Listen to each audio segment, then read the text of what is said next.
Hello. Hello. Welcome to Historia. I'm Kylie. I'm Jamie. And we're here to bring you the best history you've ever heard of. On Ellis Island. On Ellis Island. How exciting. Yes, there's not a lot of history podcasts out there, but even for like crime ones, I've never heard of any covering Ellis Island. Yeah. We're unique, so. This one's going to be pretty long. So y'all, if you haven't listened to part 1, go listen to part 1. Yes, it's a good foundation. It's good setup. It'll help. This week, it's all about the history. I thought about doing this as like a 3-parter, but I was like, I don't know. I kind of just wrote my notes and just went with it. All right, well, let's jump into it. Okay. So, I hope last week got many of you thinking about your family lineage and how they got to this point in time, how you got to this point in time.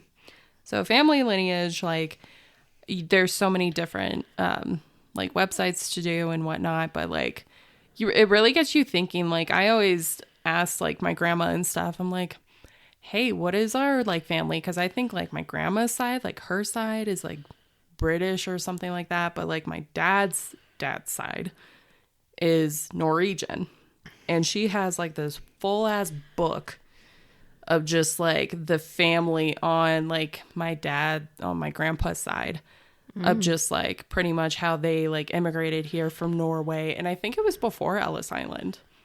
It was after the Civil War, but I think it was before Ellis Island was a thing. Nice. And they came to the Midwest, and I was like, why? I'm like, out of all the places. Well, that's what a lot. So you see a lot of like the Irish and the Italians and stuff. They stayed close to the harbor. Yeah. But you see a lot of like Germans and Norwegians and kind of just like those Slavic countries. They went to the Midwest. Mm-hmm. Like you can kind of see that in the patterns and whatnot. And then you see a lot of like Hispanics and Spanish, like they kind of stuck down to like the southern areas. You see the British, they kind of went throughout and whatnot. Mm-hmm. But it's like, if you really look at like, I wanted to look to see like for the regions and stuff, but I didn't get enough time. But just like thinking about it, I'm like, I guess it's for just familiar, like just being familiar to your surroundings and stuff, and depending how far out you want it to go. So, but for my mom's side, though, they came from, like, the Prussia, Germany region, like, on my mom's dad's side, so on my grandpa's side. Yeah. They came from that area, and it was, like, they had quite a bit of them, but then, like, the next generation had, like, no kids, except, like, maybe 1 or 2, and then the next one had, like, my grandpa's generation that had, like, 9 of them. There was a lot of them. But they actually came through Ellis Island in like the late 1890s, I believe, like in the early years of Ellis Island. And they actually removed an H from their names. That was a very common thing that a lot of families would do, is that to make their name more like American and less like European or whatever, they would remove letters and certain things. So like my mom's maiden name is Barons, but it used to have an H in it. Oh, wow. But they got rid of it when they came over, because that was like something that you could do now, or do too when you were over there. Yeah. You get to choose, like, because it's like a whole new life that you're going to live. So I don't know if you're aware of any of your family that came through Ellis Island. I don't know too much about my family history. Yeah. I'd love to learn more, but like I'm like Italian, Irish, like that's really all I know. I don't know like the aspects of everything. Yeah. So it'd be interesting to learn more. Yeah, and that's the one thing that I'm pissed about is that because there were so many expectations when you would leave your home country and you would come to the United States, is that you're trying to be so American that you're teaching your children not to speak your native tongue. So I never got to learn German. I never got to learn like Norwegian. Like that just like when my family came over, they just removed that part of themselves through like the next few like couple generations. Like it wasn't like a language or like their nationality that was something that they passed down, because that was not, especially like Germans were very not really looked up highly. Yeah. Neither were Irish. Like they were not very highly looked upon, so they tried to remove that part of themselves. Kind of get rid of it all. Mm-hmm. Yeah, and it kind of pisses me off for like my family, because I'm like, I would have loved to grow up in a household knowing multiple languages in that sense. Yeah. But because like my family decided that it was best to completely remove that part of them, that I never got to be raised in that type of household. Mm-hmm. Like I love my household and stuff, but like it would have been nice to like know more about like the other cultures that we grew up. For sure. Because it wasn't even that long ago. Mm-hmm. But it is what it is. I kind of have to learn it on my own now. There you go. But it's hard. Duolingo. I guess Babbel is the new one. Oh, yeah. So, whatever. So, I'm going to try and cover as much as I can, but there's a lot of histories and a lot of stories. I'm only going to cover a couple of stories. There's so many that you can look up. But, the couple that I am going to mention, they're kind of lighthearted, but I know that not every single story, especially of those families going through Ellis Island, were lighthearted. Oh, for sure. Some of them were very dark. I'm sure they had their struggles. Yes. So let's get back into the early years of Ellis Island. So last week we covered the history of the island up unto the opening day of the immigration station on New Year's Day in 1892. So along with the immigration station that would be built, let's not forget the task. People were held to make the station function. So just the staff that would be involved. So I discussed the superintendent that was part of the Immigration Act, and they were the overall view of what was going on. But there's a lot more people who were involved in building it and structuring it. So those who built up the staff, the first being the inspectors. So the job of the inspector would be to conduct interviews to the immigrants coming through like each individual like group. Wow. They would inspect. Yeah, it was crazy. And they would see, this was to see why they were trying to enter, who they were, their paperwork, and they were even to see if they were eligible to be transferring through. So while conducting such interviews, this would be done in a room, like a separate room that was also called the registry room. In these interviews, they would also look through a passenger list from the ships to make sure that the people's paperwork matched the list, that they were not just stowaways or like the criminals who just like hopped on. Yeah. That they actually did the proper paperwork to make sure that, hey, yes, I'm supposed to be on the ship. Like I applied for this.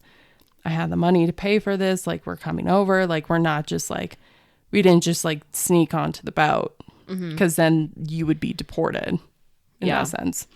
But yeah, these registry rooms, I saw a picture and it was like, it wasn't even like an actual room. It was pretty much just like, you would have the chairs set up of like everybody just waiting with their stuff.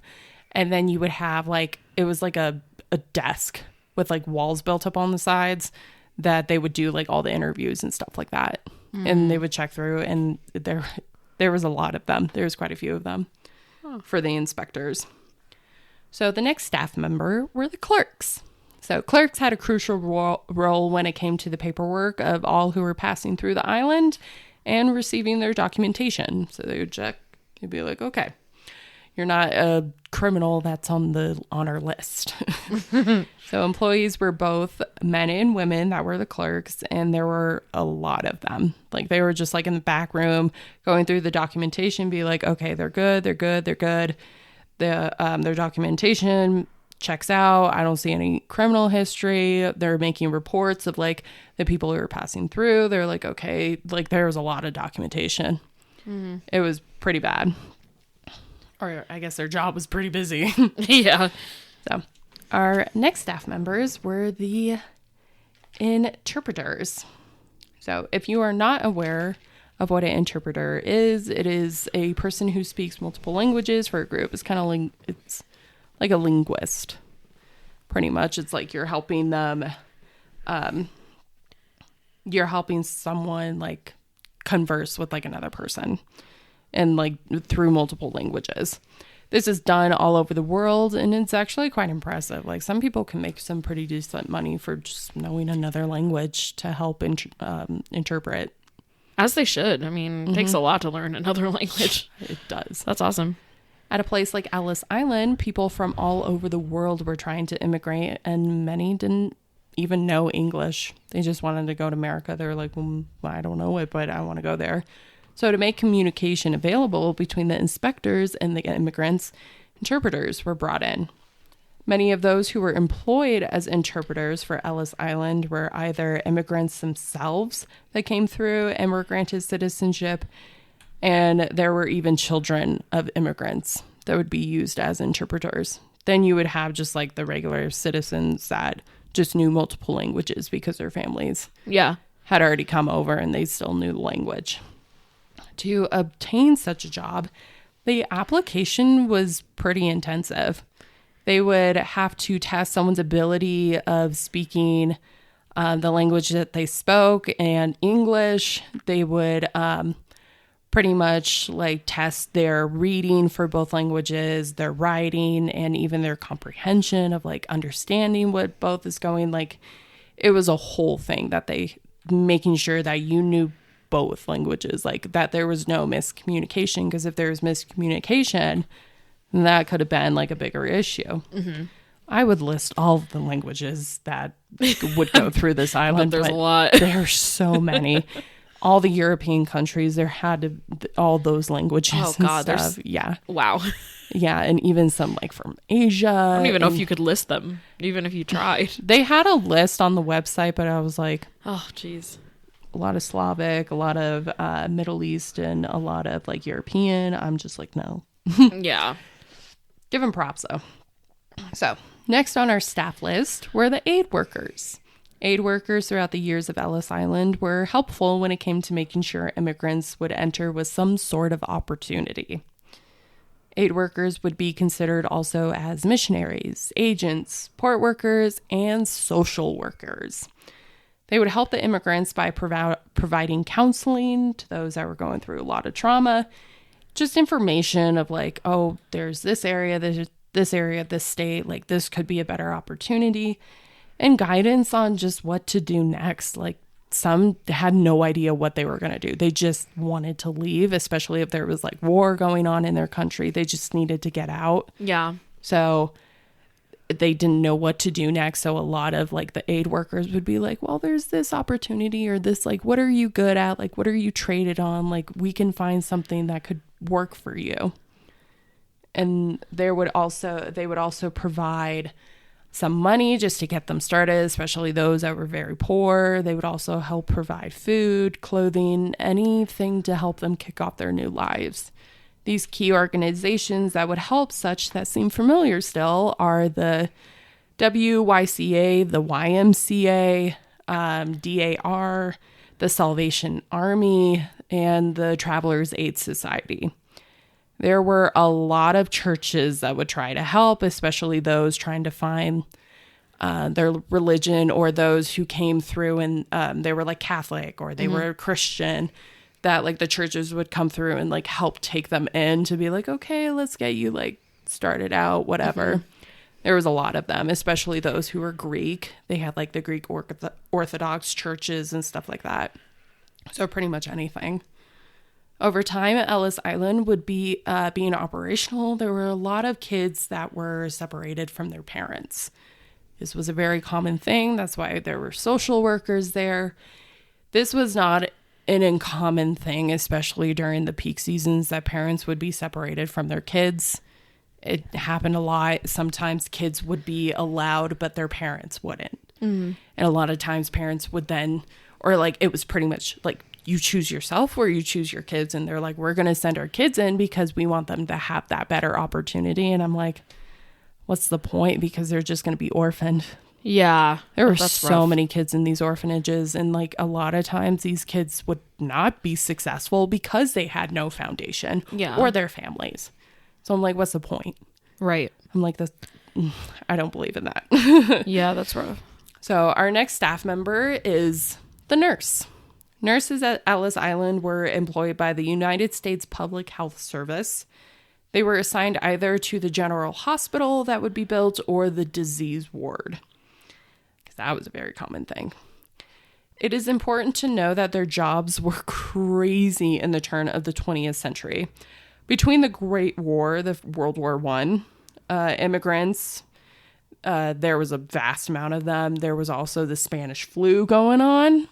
So that was a lot of people. And then there was also tuberculosis. There was a bunch of other like diseases that were going on during this time. They had no idea, like their medicine was pretty mild, that they didn't really know what to do half the time. But, so they had like the general hospital, and then some of them would have to be in these quarantine zones, which they were constantly being exposed then to these types of things. And I'm like, yeesh. They were also helping doctors, and their lives were just truly to be dedicated to being a nurse. Like your life outside of that was didn't really exist. Yeah. So those who worked as a nurse, I'm guessing the ones who worked more in like the hospital center than the disease ward, when they had their time off, they would hop on like a ferry that was specifically for workers, and they would head into the city, pretty much just to have a life of some sort. Yeah. But even if they would visit the city for the day, it would be mandatory for them to return to the staff boat at midnight. So they actually lived on the island. So that was their life. Dang. Our final staff member of Ellis Island was the doctors.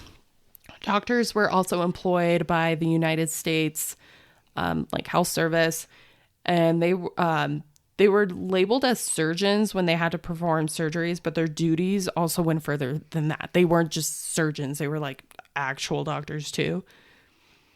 If that makes sense. Actual doctors. Yeah. So they would perform examinations to the immigrants as they were waiting in line in the registry room. They would just be waiting there. A doctor would show up, and they would do like the checks right there to see if they had any common signs of disease, just to check their physical health. And even for that time, they were checking to see if they were like mentally okay to like be going through. Pregnant women were also checked after if they were having any symptoms like labor or anything like that, just because it didn't matter to them.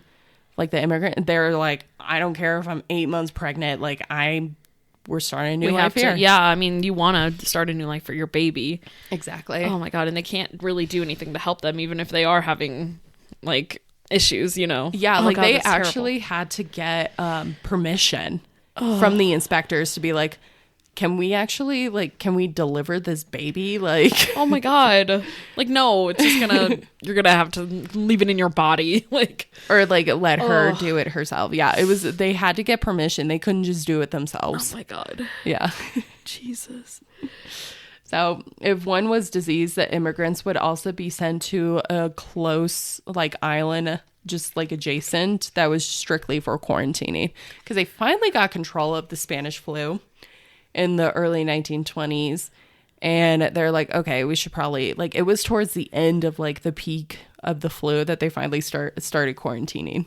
Wow. So like that was like at that point, they're like, okay, we should probably do that. Dang. So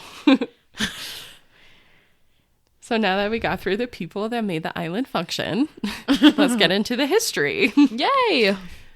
So the island had the first persons pass through is not the building that it's not the original building. Like if you see it like adjacent, like offshore or whatever, like if you're going through Lake Liberty and you see like this huge building on like an island, that's not the original building. Okay.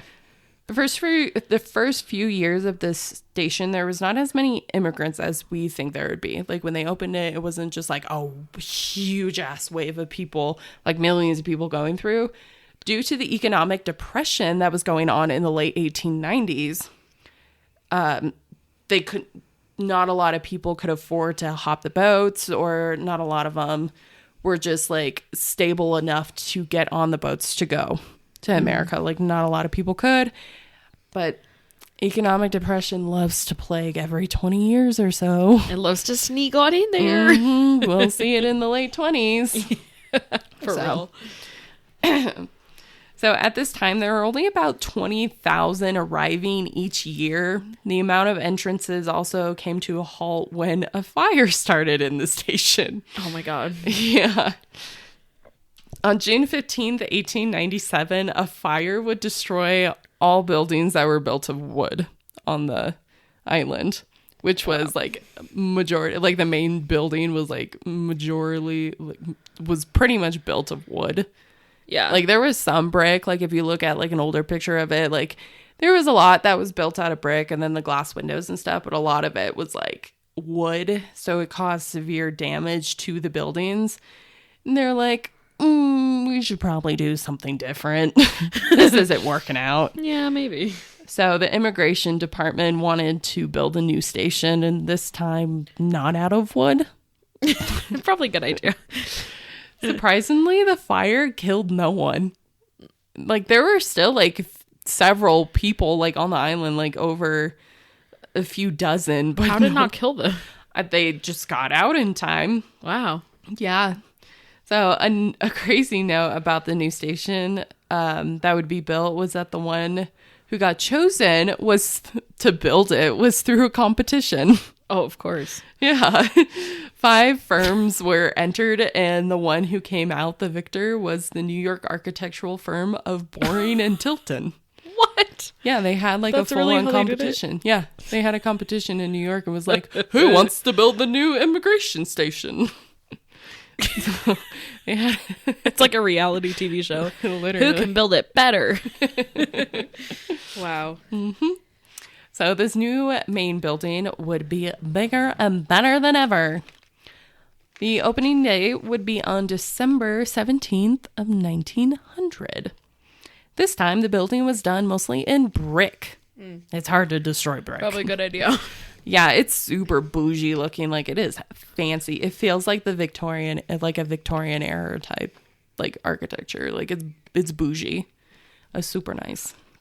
They also didn't stop building there, like the main building. They're like, oh, we got to do more. Like if this is going to be like a huge main hub for like people coming through for like immigration, we got to like set it up. So with promise of more immigration to come and needing more for employees who lived on the island, more buildings would be built and improved because a lot of them were using the old fort buildings. Those weren't that great. Yeah, no. Especially in the winter months of New York. So, brutal. Yeah. So this would include the kitchen house, laundry facilities, and a powerhouse that was completed in 1901. In March of the next year, a new hospital would be completed. This would not be enough room for the growing patients. So over the years of the growing immigration status, the hospital complex would grow tremendously. Like the hospital complex was massive over the next few decades. So for the next 2 decades, so 20 years, the more that immigrants entered, the larger the island grew with buildings. So this island was becoming just building central. There was a lot of ports for a lot of docks for the boats coming in, a lot of landfill to make the island bigger. It was crazy.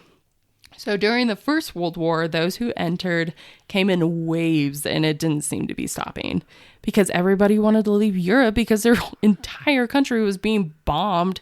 And the only country that seemed to be doing well was either the US or maybe even Canada. Yeah. But it's like a lot of them were just tired of it. And especially a lot were trying to leave Germany because they're naughty. And they were like, I'm going to sneak over here. Same with World War II. It was crazy. But they're like, oh, I got to escape somewhere different. But they were fucking stupid and didn't get the right paperwork. So people, those who did get in this time frame had nothing to worry about. Like they were getting in, it was an open door policy pretty much. As long as your paperwork matched everything, it was looking good, you didn't look like a criminal or whatever. They're like, okay, you can come in with your family, your 15 kids, whatever. 15 kids. That's exactly how it is. It was in 1921 that more were starting to get worried. So there would be a completely different, there would be a shift in the immigration status and how it was functioning, because the population in the U.S. was growing tremendously at this point. And so they're like, oh, we should probably do something about that. So people wanting to escape from the war and to have a life of possibility, those who got in, so when they were trying to get through, a lot more started to get rejected, which meant that not as many people were being processed. Sorry, I have something in my hat and it poked my finger. Oh. What is it? Ow, it's like a tag thing. Weird. The reason behind this was due to an anti-immigration legislation that was starting to be introduced. So a lot more people were being rejected. They're like, well, I don't know, your paperwork isn't looking so great. You got to leave. So in 1921, the Emergency Quota Act was passed. The purpose of this act was to end the open door policy for immigration. The law of this was wild. The basic idea of it was to limit the nationalities that would be allowed to enter the country. Oh. Yeah. So from the census of 1910, they would see the nationalities that were put on there, because you had to put like, oh, you were Irish, you were German, you were like Norwegian, like literally on the census, like they would have to go to like everybody's house and just be like, oh, what are you? And like, oh, you're alive. So they would look at that and they would be like, okay, there's too many Irish people in here. We're only going to allow like this many. My God. Yeah. And because there was so many of this and not enough of like, oh, there weren't as many like Norwegians, they're going to let more Norwegians through than they are Irish. Wow. Yeah. So that was pretty much... That's stupid. Yeah. That was the set idea of the Quota Act, of the Emergency Quota Act. So 3% of a given nationality would be represented in the United States. So if there were less than another, they would go up, they would allow that many of the immigration to come through. And then they would not allow as many of another. And there are a lot of Irish people and a lot of German people that were like coming through during this time. So they're kind of getting screwed over because they would like rush to leave their country, and they would come up and they're like, no, there's too many of you guys here. Same with like Italians. Jesus. They're like, this isn't going great. Wow. A problem that they didn't seem to think about were that the mass waves of people that were going to try and be that low percent was that Ellis Island would become overly populated very quick, because they were letting in more people to try and level out the that percentage, but everybody was coming through. Like, it didn't matter. Ships were showing up and they're like, fuck, this is not great. So havoc would start to occur in the stations as people would rush to try and get into the registry rooms before anybody else. Another problem is that those who caught the boats and were not allowed to entry, they were now stranded and kind of like in limbo, waiting to be like deported or whatever. Mm-hmm. So that would just be like, you have more boats coming through, people waiting to get deported. So that population just kept growing. Wow. Until like that wave of deportees would have to go. Oh my God. But yeah, it was crazy. So during waiting, like inspectors were like, this is getting ridiculous. So they would actually let in more than the quota allowed because it was so overcrowded. They're like, okay. Kind of have to at that point. Exactly. They're like, okay, you 15 Irish, you go. Like, you're good. Yeah. And then it was a whole thing. It was crazy. The act was eventually replaced in 1924 to the Immigration Act of 1924 that we discussed last week. So this act that I did not mention would have immigrants wanting to enter through an inspection before even coming through the island. So pretty much with like the Immigration Act of 1891 and then the one for 1924, like they would do pretty much your inspection before you even came to the island. They're like, this quota act is getting so freaking outrageous. We need to they need to get approved pretty much before they even come to the island. Mm. So they weren't just having all of these random people just show up and overcrowd the area. They're like, okay, we need a better system. So like, yeah, you would fill out and get inspected before even coming to Ellis Island. So Ellis Island at this point was like kind of just like a transfer center it wasn't actually being used for anything like at this point. So this inspection beforehand would leave the island less busy, and the numbers decreased drastically, especially with all of the quota acts and stuff. They weren't allowing as many people, so their numbers were dropping because they were keeping it as tight-knit now as possible. Like, it was no longer an open door policy. Pretty sad. It is. Mm-hmm. And even as the Great Depression hit the economy hard once again, 1929, woo, less people were entering the country legally. A lot more were entering illegally because they couldn't get through because of the stupid act. In a last effort to support the immigration system, facilities were built to detain those who were being deported and those being arrested if they discovered if they were criminals. So pretty much they, like, if you got arrested, like, in the city and they're like, you're not supposed to be here, they would take them, especially in New York, they would take them just to Ellis Island in like a waiting room to get deported. Pretty much. So that was like the use for it at the time, especially in the Great Depression. So in a last hope that would only last for so long, in 1939, a new purpose came to the island. Like before, the U.S. government decided to use the island for military use. They still had their immigration system working at the time, but because World War II was just around the corner, they decided to use it for something else. So the Coast Guard would step their foot on the island and made it a training station for the enlisted men in the Coast Guard. On the island, there would eventually end up being 60,000 enlisted men and 3,000 officers. That was quite a bit of men. Holy crap. I'm sure they came and went as they went, but like at one point. That's still a lot. Yeah. Jesus. They would all use rooms, like all of the rooms and buildings and stuff for their use. For an example, this would be using the baggage and dorms as, so the dormitories that were like there for like the nurses and stuff, they would use them as drill rooms and armory rooms. Wow. And then they would use the kitchen and laundry facilities that were used as such. And then the big immigration system or station that millions would pass through were actually dorms for the men. So they would just put up cots and they would just sleep on them. You said that was the 30s?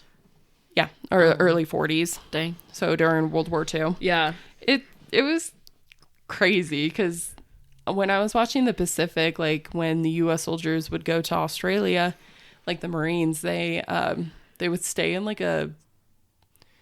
it was like a stadium, and they literally slept on the stands. Like, that's what you did. Wow. Yeah. So in this case, they just slept on cots in the immigration station. Gotta do what you gotta do. What a story. So as World War II came around, the importance of the island and its use for the Coast Guard came. The enlisted men would be responsible for a lot of the boat work since they had all those docks and stuff. This included transports, destroyer escorts, and submarine chasers. Another use of the island would be for enemy of the state who tried to come through or the ones that they captured in the area. So anyone that they got, they're like, you're going to stay here and be our prisoner until we take you somewhere else. Have fun. Because they did that. Like, German enemies, for example, were captured and they would be detained in one of the cells for a time.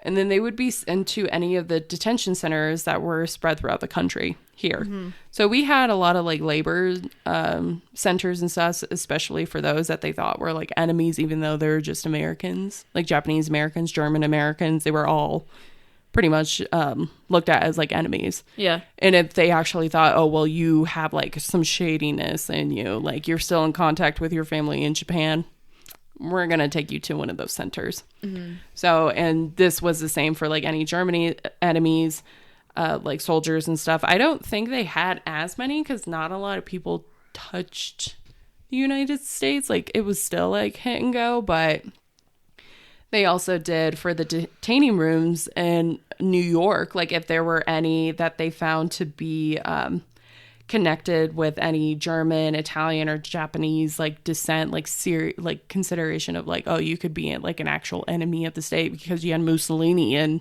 Italy and he was a fucking wreck. Yeah. But they would take them from like the New York area, Staten Island, stuff like that, and they would put them in these detaining rooms.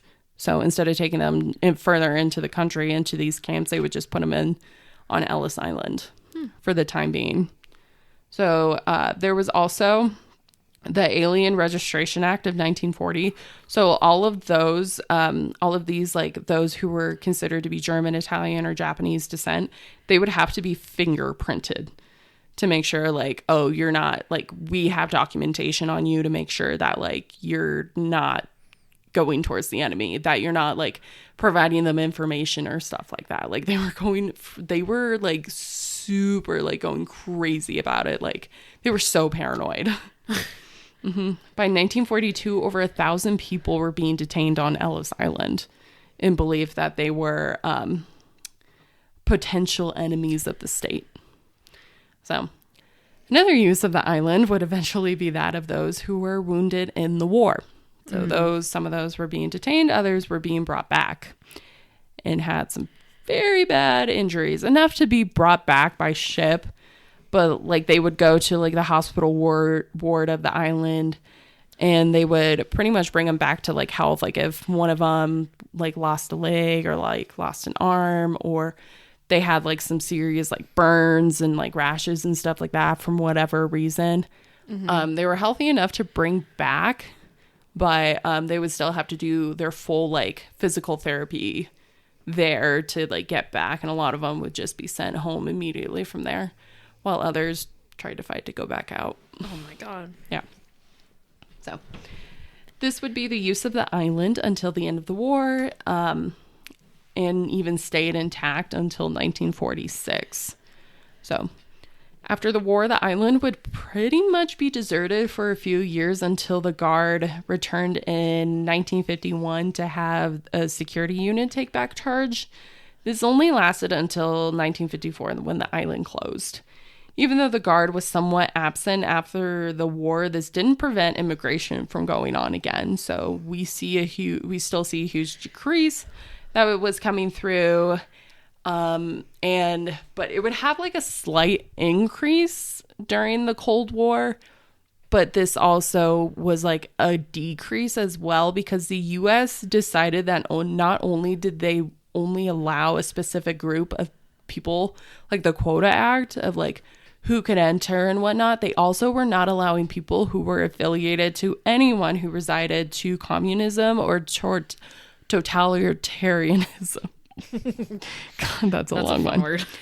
Yeah. So anybody who had like belief in communism or stuff, or even just like individuals who believed in the communism system, like they were detaining them. Like you had like individuals speaking out like, oh, communism is bad. They're like, we're taking you. Like you could be a citizen, and they still did it. They didn't fucking care. Damn. They got no chill. Yeah. So this meant that their inspections and enforcement of finding illegal immigrants became more persistent, and that any who were that they would find were illegal, they would be detained in New York and sent to Ellis Island before being deported. Because illegal, there were so many like illegal immigrations, like people, they couldn't get the permission to come through, so they're like, we're just gonna come. Yeah. So, but I just have to make a side note though, that in a matter of less than 100 years, this island was made for an open policy immigration, like open door policy, but quickly became an island for taking any immigrant who didn't pass the test because of their nationality numbers. It's crazy. Less than 100 years. My gosh. Yeah, it came to this point. Wow. It just blows my mind. That is shocking. Yeah. It soon became clear that Ellis Island was not the place it used to be, and by November of 1954, the island would close and the Immigration and Naturalization Service would relocate inland. Okay. Like in Manhattan, like they're like, it's not really needed anymore. Wow. So it was closed and it started to fall apart like most deserted islands do, or deserted places. Ellis Island would become deserted and over the years start to fall apart as nothing stood there before. The building, because it was like the inside was deteriorating, but the outside still looked pretty good. But in 1965, this changed. President Lyndon B. Johnson, don't really know much through his presidency. I guess he did this in his presidency, signed a proclamation that Ellis Island would be part of the Statue of Liberty National Monument, making it part of the National Park Service. They're like, we got to do something with it. Because it had like such high influence to the development in the citizenship of the United States, the people who were in the States. Like Ellis Island welcomed the people in at a point in time. So they wanted it to be known. They wanted to rebuild it to make it a remembrance, pretty much. So with the help from people over the U.S., the main building on Ellis Island would be restored by a team of architects and artisans. They spent a lot of time restoring the building to look as it did in the 1920s. So they did a lot of research. They looked at a lot of pictures. They looked at a lot of blueprints, pretty much the whole foundation. They wanted to make it like it was in its prime. So the main building would become the Ellis Island Immigration Museum, and it would open in September 1990. So they spent quite a few years rebuilding it, making it bigger. I think it was like 1985 that they really started to, where they were doing excavations, where they found a lot of that stuff, like the arrowheads and whatnot. So they were finding a lot more about the island as they were rebuilding it for the National Park Service. Well, that's cool. So if you are ever in New York City doing touristy things, you can actually visit the island and visit the museum. So pretty cool. So before we conclude Ellis Island and the rich history of American immigration, woo, I want to cover some stories. Whoa. The excitement. The families I am speaking about are from the National Park website. They actually had several families that I'm sure that they got quite a bit of documentation from the actual families, and they put it on the website. There's still a lot more stories, but these two I thought were just very interesting. So the first family was the Zhu family. Tong Li Zhu was originally from Canton, China, and he was a trained herbalist. In the late 1800s, so when Ellis first opened, Tong wanted more, as he heard that California was in its golden era. Like, you had the gold rush going on, and a lot of like Chinese, Japanese, a lot of like the Asia countries were wanting to immigrate there. Yeah. Especially in California. That's why you have like Chinatown and whatnot in San Francisco. And he wanted to go there to open his own shop and perform like medicine and whatnot. So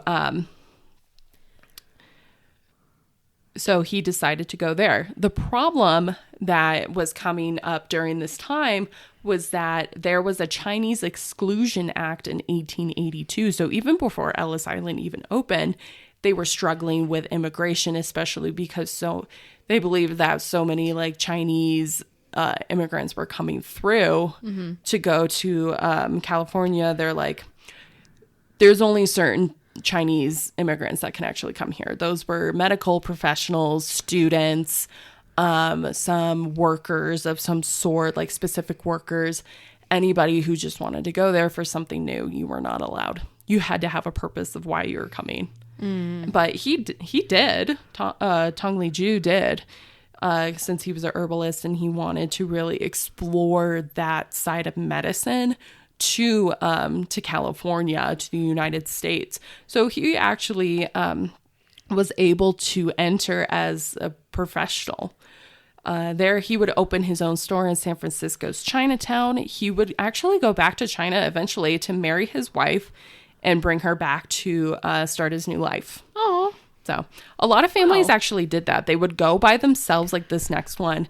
They would go by themselves and then they would go back home, marry someone from their actual like community. Yeah. And then bring them. Okay. That makes sense. Yeah. So the next family is the Hayter family. In the early 1900s, so kind of peak season for peak like open door policy, Walter Hayter decided to leave Purley, England after his father's death to go find work in the new land of America. He would find work in Michigan on a farm, and he quickly started to make enough money to start sending his family over. So he went by himself to be like, I'm going to see if I can make more of an opportunity before just moving all of us there. Yeah. And a lot of families did that as well. Like, they only sent one at a time or a couple at a time just to kind of get a foundation.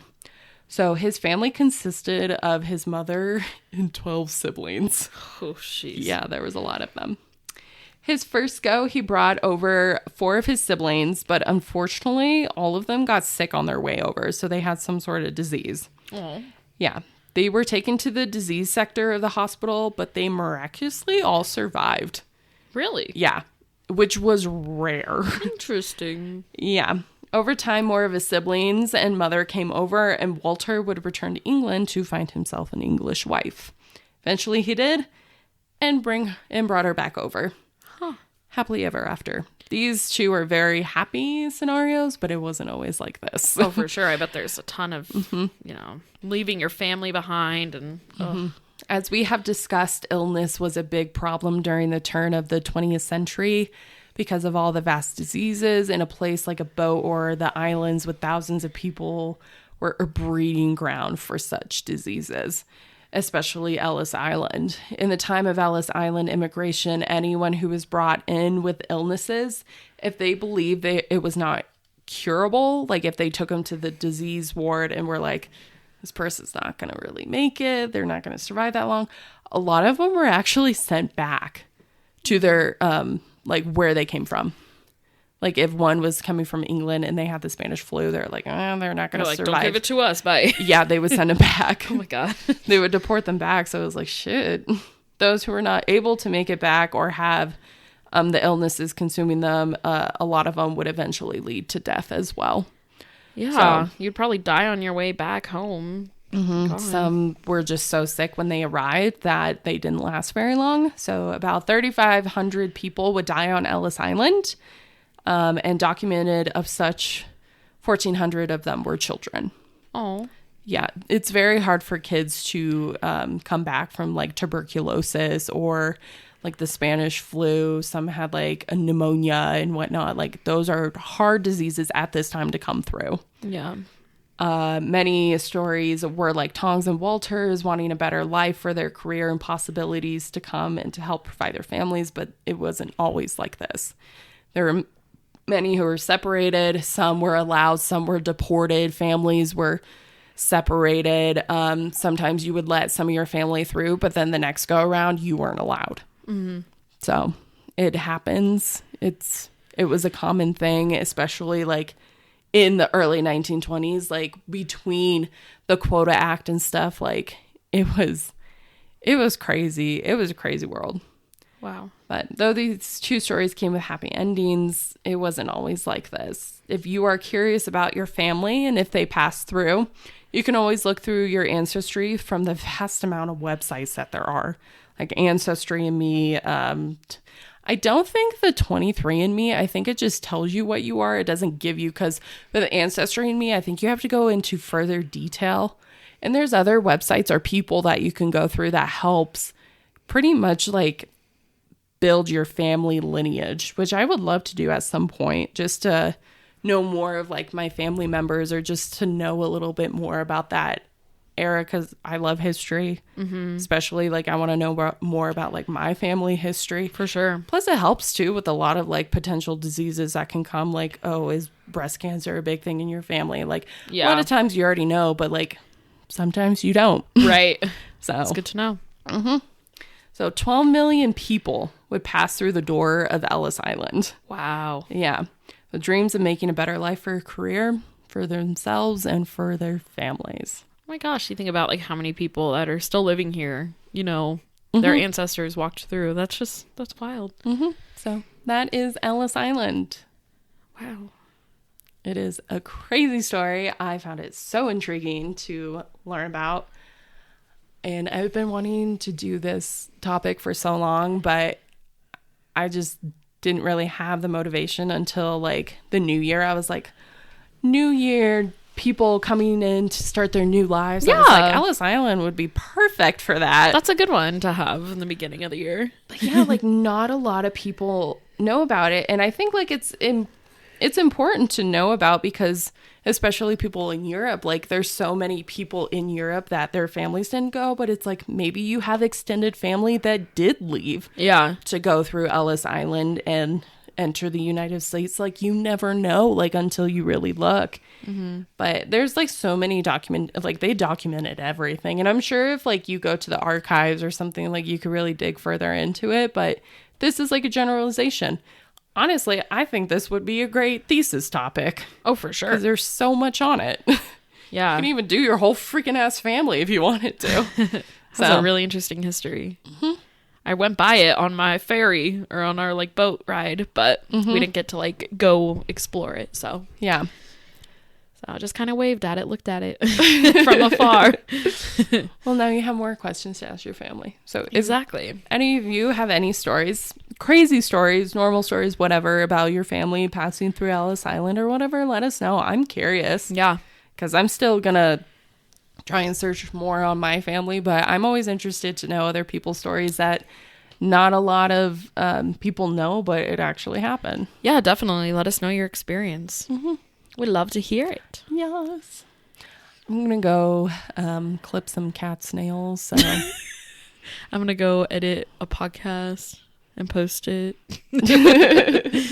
All right. Where can you find us? You can find us on Facebook, Instagram, TikTok, and YouTube at History of the Podcast. And you can email us, especially with your stories, if you have any, at historyofthepodcast@gmail.com. Yay. We'll catch you in Lovers Month. Yes, we will. We'll see you then. All right. Bye. Goodbye.